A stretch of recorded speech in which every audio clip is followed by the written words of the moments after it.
This is the second lecture for the summer preparation series on probability.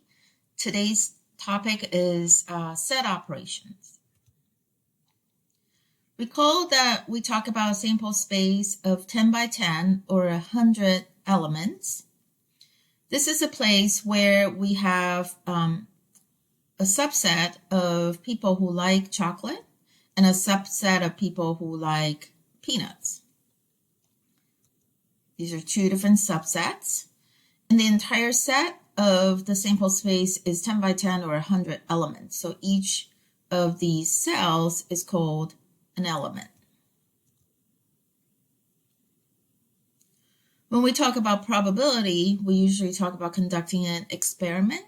The experiment is usually about picking an element out at random. So if we have 100 elements and these elements are customers, then we could talk about picking someone out at random. These are some of the probability questions we can ask about this person. Will this person like chocolate? How likely is this person not going to like chocolate? So we can talk about the inverse or the opposite of liking chocolate. We can talk about the probability that this person will like both chocolate and peanuts. And talk about whether this person will like either chocolate or peanuts. These are two very different questions. We'll see. And we can also ask whether this person is going to like peanuts, given that we already know that she or he likes chocolate. Okay. Not, and, or, given are four kinds of questions we can ask about probability, and some of them actually involve two different subsets, right? So the first one is only about chocolate, but the other ones are about chocolate and peanuts. So we're asking questions about the relationships or the combinations, the interactions between two different subsets, and that's why we call these set operations. So these are two different subsets, and we can do operations about them, and that's what we call set operations. There are four different kinds of operations we'll talk about. The first one is called not. Not is also called complement. The second one is called and the formal name of and is intersection. Or is sometimes called union. Given is what we call conditional probability.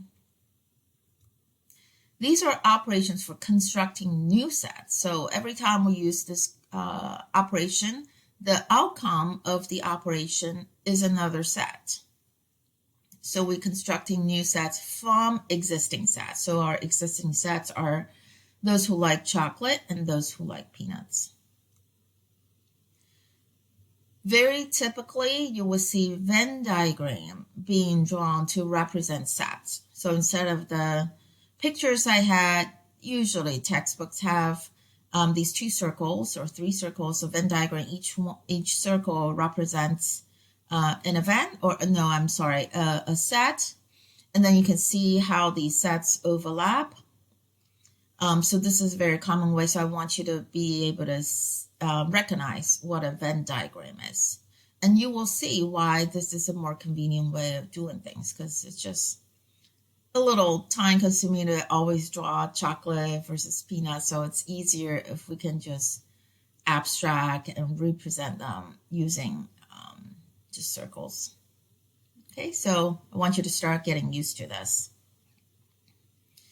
We talk about the event C, which is liking chocolate. The probability of drawing someone who liked chocolate is 24 out of 100 because we counted 24 cells or squares. And the entire sample space is 100, and that's why it's 24 divided by 100, or 24%. And then we can talk about the event of not C. And the probability of not C is everything outside of this brown region, and that's right here, right? So all these is not C, which is the complement of C. And to figure out not C, we'll just take the entire sample space and subtract 24, which is C, from the sample space. And then we divide it by the sample space, which is 76 divided by 100, or 76%. Okay, so you can see that not C is just the complement, or the rest of the sample space that's outside of the C region. Hopefully you see that's pretty straightforward. And this is what we call absolute complement, which is, if you look at the C region right here, okay, not C will be everything outside of C. So this is the region of 76%. And you can see that in this particular case, the sample space for not C is 100, or this entire region over here. Okay, so we always divide by the size of the sample space. In this particular event of liking peanuts, it's 16 out of 100 people, so 16%. The event of not P is 100 minus 16 divided by 100, which is 84%. So you can see right here, lots of people who don't like peanuts, which I don't understand because I love peanuts. But clearly I have a minority because only 16 out of 100 likes peanuts in this particular sample space. So again, not P is another form of absolute complement. And it's this region that's outside of the P circle. Now, in addition to absolute complement, there is also something called relative complement, which is when we talk about not P, we're talking about not P in relation to region C. This is where the relative comes from. So we want to look for C, okay, those who like chocolate, but we want to specify we only want those who like chocolate who also do not like P.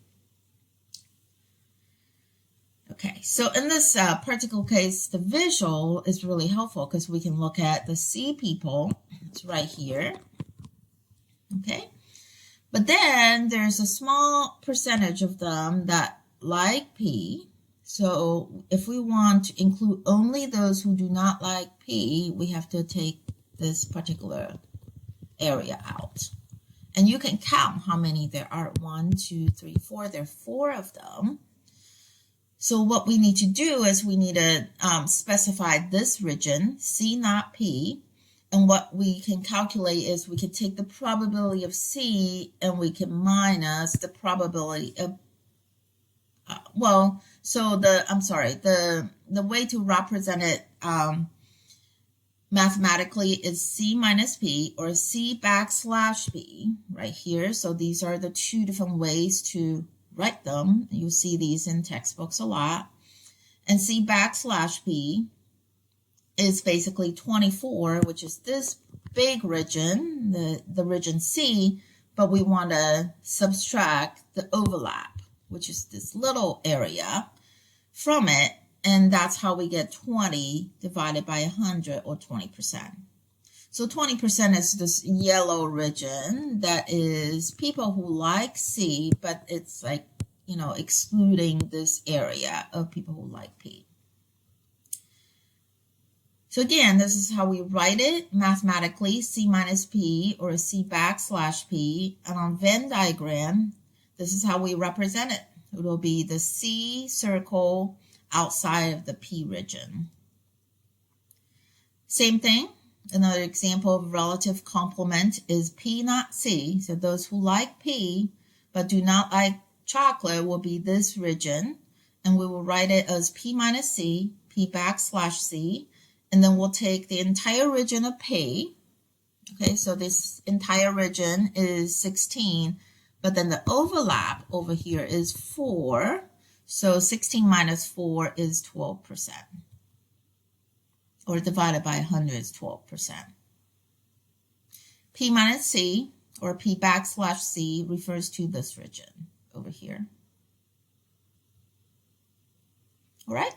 So that is not or complement. And now we're going to move on to our next experiment, which is picking someone at random. And we want to see if this person will like both chocolate and peanuts. So this is what we call the AND operator. It's also called intersection. So we're looking at the intersection between C and P. And that's this little region over here. We've seen it quite a few times, and it's 4. And we represent this relationship, this intersection relationship, using this upside down U symbol. So it formally represents this region. And how do we know the size of the region? Well, we count the number of cells. So usually this has to be estimated empirical. You have to go out and ask people. And, or, these numbers will be given to you at exams or quizzes or questions. Usually people will have to give you this number, or they'll give you other numbers so you can calculate this region. But right here, we can just look at it and we actually know. We count 1, 2, 3, 4, and we know it's 4 out of 100. And so it's 4% of the sample space. So it's a very small portion of the sample space that actually likes both chocolate and peanuts. So that's this little region over here on the Venn diagram. And that represents the customers who like both chocolate and peanuts. So you can see that, this circle is 24, this circle is 16, and this little region is 4. And that's the group of customers who might want to buy Reese's peanut butter cups from you. Okay, the next experiment is to pick somebody at random to see if this person will like either chocolate or peanuts. Or is also called union. And union is a lot more inclusive across these two subsets. So we have these two subsets, 24 and 16. Or means that you only need to like one of these products. You don't have to like both products. So anyone in either region can be included. So we should get a much, much bigger number. So what you want to do is you want to count this region. It's called C or P. And what we can do is we have these two numbers. We can add them up. Except that in this particular case, there is a little bit of an overlap. So we have been talking about this overlap, which we now know is called intersection. Okay, or and, right? So this is the and region of 4. And if this area is double counted, it's counted twice, because when we count C, we include this region. When we count P, we also include this region, so we count it twice. So what we do is when we add 24 and 16 up, we want to subtract 4 out of this overlap, has to be taken out. And so we get 36% over here. Okay, so this is how we represent it formally in the textbook. The area is the symbol is the U-shape symbol. It's called union, C union P, is everything that's covered by either circle on the Venn diagram. So customer who likes either chocolate or peanuts, usually in the textbook you will see representation like this. You count 24, 16, and minus 4 in the middle. Lastly, we're going to look at an experiment that's about the probability of people liking peanuts, given that we already know that she likes chocolate. So this is on the condition that we already know that this person likes chocolate. This is what we call conditional. And the symbol for conditional is this bar, this vertical bar over here. So we read this as P given C. Okay, so in this particular case, C is the condition and P is what we want. So we want those who like peanuts, so that would be this area, given, so these are everybody who likes peanuts, but we only want those who like peanuts that we know already like chocolate. So it'll be this region, okay, is everybody who likes chocolate. Out of all these people who like chocolate, we want those who also like peanuts. What's the probability? So again, we're looking at this intersection over here. However, the new thing here is that we're only dividing it by 24, not 100 anymore, because we only want those who we already know like chocolate. Okay, so this is the probability of picking someone who likes peanuts, which is the number 4, given that we already know that this person likes chocolate. So given this smaller sample space of 24, not 100 anymore, we want to limit to only those people who we know for sure that they like chocolate. Out of those people, only 4 of them like peanuts. So 4 divided by 24 gives us 16.7%.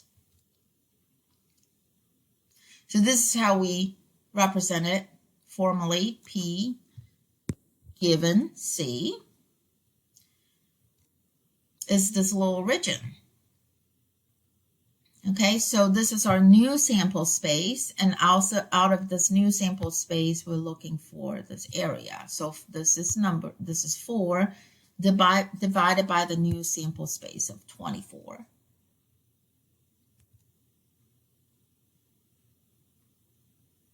Okay, so this number 24 over here, you know, the denominator has to be the size of the sample space. The sample space used to be 100, but now with the conditional over here, the size of C will become the new denominator.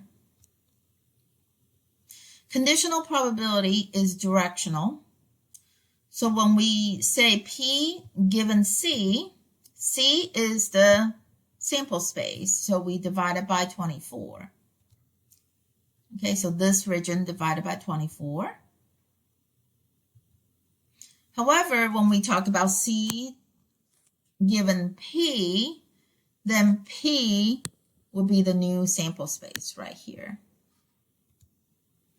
And C given P, because P is the new sample space, 16 is the size of the new sample space. So C given P will be 4 divided by 16, or 25%. So that's different from this number, which is 16.7. This is P divided by C. So even though we're looking at the same region over here, because the sample space has changed, whether it's C or P, you will get a different probability. So again, to summarize, conditional probability is directional. X given Y is different from Y given X. The condition is the number that you use as the denominator. So X given Y will be the intersection, which is over here, divided by the probability of Y. However, when you have to calculate Y given X, you will need to use X as the sample space, and the probability of that will be the denominator. The numerator is still the intersection, X intersection Y. Okay, so that's the overlap, that little region of 4 is this intersection, but the numerator, the denominator will change depending on what's your sample space over here. Will change depending on your condition. So this is your condition.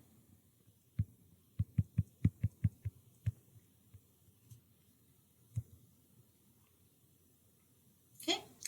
If you work for Netflix, This will be a very common question that you have to answer as a manager. So given that a customer, Scarlett, watched season 8 of Game of Thrones, how likely is she going to watch season 9? Okay, so hopefully you see that this is something that the Netflix recommendation system is trying to solve all the time. And we can express it as the probability of season 9, liking season 9 given season 8. So now you know this is the condition, this is the sample space, right? So we're not talking about all of the customers, we're only talking about customers who watched the season 8. How likely is this person going to watch season 9? So again, this is something that's very useful for Netflix, and hopefully you can imagine that Netflix uses a lot of conditional probabilities in their business operations. So again, this is the new sample space, season 8. A lot of times you will also see the probabilities as organized or presented as a joint probability table. It's just a very easy way to summarize the relationships among all these different numbers that we're being seen. And this is actually the basis of Bayesian statistics, which is very popular right now. It's used in a lot of data analysis. But it's just a very simple summary of all the numbers that we have seen. Okay, so let's start with A. So letter A over here is this little region, the intersection, and that is the intersection of P and C. Let me change the color of my pen so that it's easier to see. So you can see that the rows are P and not P. And the columns are C and not C. So when we have both P and C, we're talking about intersection, and that's this region right here. So that's A. If we're talking about C, but not P, so this is your relative complement right here, and that would be the B region. So this is the area that's outside of the intersection. So this is your C minus P, or C backslash P is this B region. When you add these two together, A and B, when you add them together, then you get your probability of C. So the entire C circle is the subtotal for this column, the C column. Okay, so, and then we also have the column of not C. So not C would be, this region is not C, but it's inside of P. So that's this region over here. Okay, and then you have D, which is not C and not P. So it's outside of P and it's outside of C. So it's everything else in the sample space is D over here. And then if you add C and D up, you will get everything that's not C. The probability of not C will be C plus D. You also see that when you add A and C up, you get the probability of liking peanuts. You have B and D up, you get B over here, and D, you will get the probability of not liking peanuts. And then you add A, B, C, D all together, you will get both the C and P circles plus everything else in the sample space. So that is our total right here. So here is the joint probability table. Again, it's the same thing that we saw on the last slide, but now we're adding four more calculations. So the conditional probabilities can be calculated by dividing A. So this is the first one, P given C is A. So this intersection. So if you go back to look at the formula, that this is exactly what it does. It's the intersection divided by the probability of C. So the new sample space, right? So this condition over here, we want this probability, it's right here. And then the probability of P and C, the overlap is over here. So we will take A and divide it over here. So this is the probability of P given that we already know that the person also likes chocolate. So P given C. Similarly, you can do P given not C. You would just take C divided by C and D. Over here, you can calculate the probability of liking chocolate, given that the person also likes peanuts. So it'll be A divided by A plus C right here, because this is the probability of P. So you would take this number A and divide it by A plus C. You will get C given P. And then you can take B and divide it by the subtotal. So remember, A plus C, B plus D are subtotals for these two rows. So this is P. Okay, so P, the probability of P is the subtotal is the sum of these two numbers. You get probability of P. Probability of not P is the total of B and D. So B and D plus together, we'll get these. And then this total, the subtotal, if we use it as a denominator and we take B as the numerator, then we'll be able to calculate C given not P. So you will get, with these divisions, you will get these conditional probabilities. You can also take these three cells, add them together, A plus C plus, actually it should be A plus B plus C will be the area of P or C. Okay, so that's it. And now let's go to the Google Sheets demonstration to see an example of how we can actually represent this in a spreadsheet.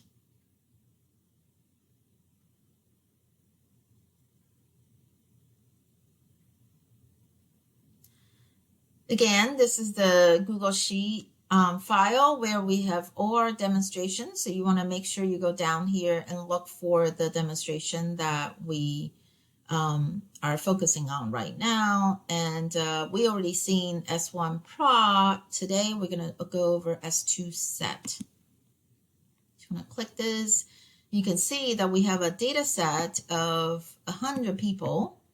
Okay, so these are the elements, and now they're represented as 100 rows. So if you go down, you can see 100 customers. And we recorded whether they like chocolate or peanuts. You see a lot of no's here, but sometimes you see a Y. Okay, so Y is yeses.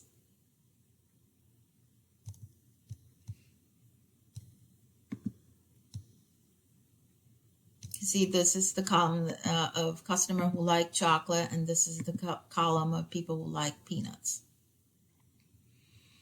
And then these are your A, B, C, and D. So A, B, C, and D, and we can calculate each of these regions using operations. So A is both C and P. So this is the intersection. So what we do is we can actually use, in Excel, we have this AND operator. It's called and that is, you already know what it is. It is the intersection between the first item and the second item. Okay, so we want AND of both liking chocolate, so the first one, and C, right, and P. We also want the second one to be yes. So we want the intersection of both yeses. And so we use and then we drag down and apply the formula to all these rows. So now we get a bunch of trues and falses. This is true because both of them are Y. This one is false because only the first one is Y, the second one is no. So the answer to this AND operator is false. Okay, so we apply that going all the way down. Okay, so we'll be able to see we have another true here. So just look at the numbers. So this is true because both of them are Y. See, all the other ones are either, the no-nos, it's false. YN is no's, and Y is false. Okay, so we have a bunch of true and false, and this cell, okay, so I labeled it as A, and the cell number 4 is actually calculated by counting this D column, D2 to 101. So this entire column, I only select the areas, the cells that have values in it. We want to count how many of them are trues. Okay, it's true that C and P are both yeses. Then it counted 4 for me, and that is exactly what we saw in the lecture, number 4. Okay, so A is 4.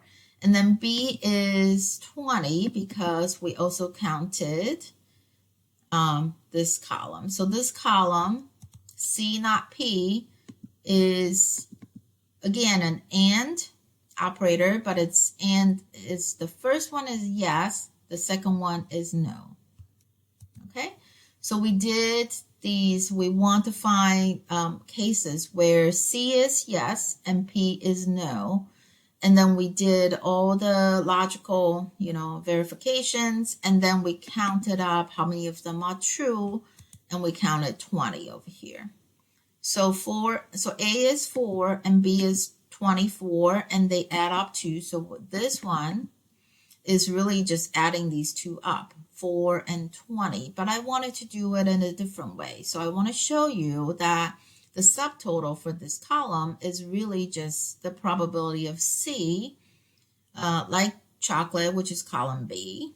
Okay, so this column, I'm counting how many Y's there are, how many people like chocolate. So I just go down this column and counted Y's, and I counted 24 of them. So we have 24 people who like chocolate, and that is the total of 4 and 20. You see that? So this is the subtotal. So the column, the probability of C is right here. The probability of C is 24, and that is equal to the sum of these two numbers.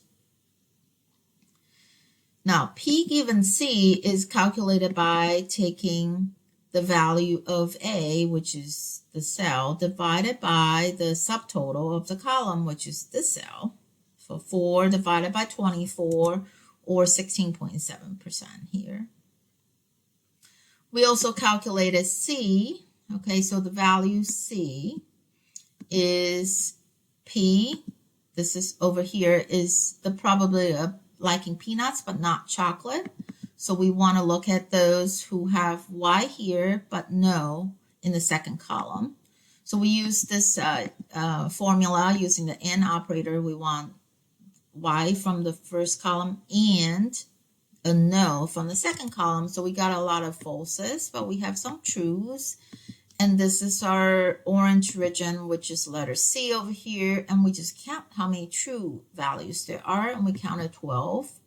And then the last one is we're looking for not P and not C, which is we want to know from this column and we want to know from the peanuts column. We want both of them to be no. So we have an AND operator here.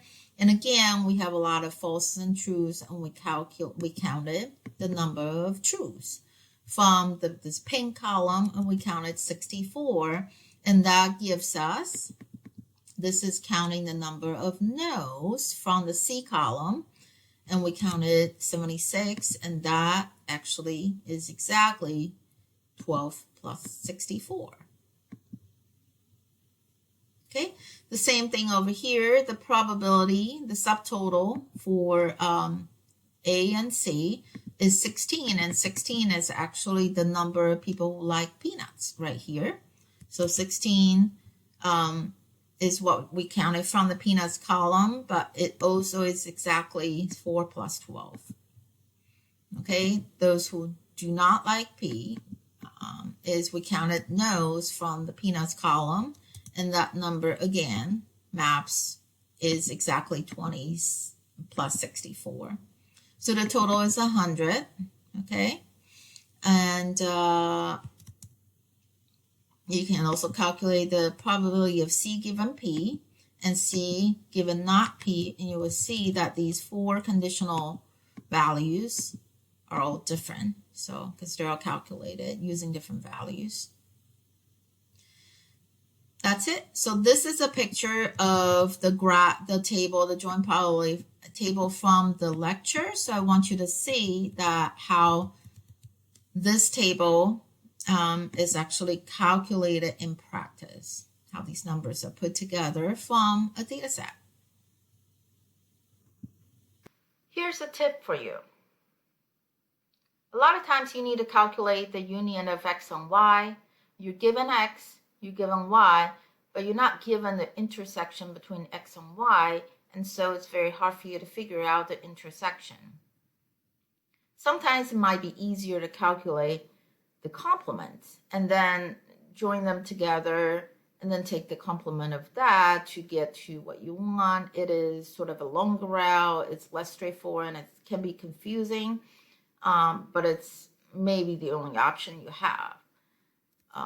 So the idea is that the probabilities of x and y are given, but you do not know the union, well, the intersection of the two. Okay, so we are going to go over this portion, how to do this, and it can be a little tricky, but I'll show you on the joint probability table, and it should be pretty clear. So you can see that oftentimes we're given probability of x, probability of y, but we're not given the intersection, which is this portion, is unknown. Okay, and what our goal is try to estimate the union, which is the two. So what I want you to see is that the total is actually a plus b plus c plus d. This portion is 1. The total is 1. And you're trying to get to a plus b plus c, which is difficult to estimate. So what you can do is you can take the total, which is 1, and you can do 1 minus d. Okay, so d is everything that's outside. So you can just take 1 minus d, and you'll be able to get to a plus b plus c, which is the union that you want. So this is the union that you want, and you're unable to estimate it because you don't have access to a. So you have p of x, which is a plus b. You have p of y, which is a plus c, but you do not have a, so you cannot figure out that portion. Okay, so what you can do is you can estimate d. And this area is really just 1 minus d. So if you can figure out d, you'll be fine. Okay, d is the probability of not x union the probability of not y. Okay, so the probability of not x, how do you do that? Well, you already know p of x, so not x is just, let's see, let me change to a different color right here. So probability of not x, probability of not x is just 1 minus p of x, okay? And probability of not y is just 1 minus p of y. Okay, so once you have these two numbers, you can do the intersection of the two, which is just this multiplied. If these two are independent numbers, then you would just multiply them together. 1 minus p of y. You will multiply these two together, and you will get your d that way. And then you do 1 minus d, and you'll be able to get to this number that you need. Okay, so this will actually be used a lot more than you think, because, like what I said, the intersection is not always given to you.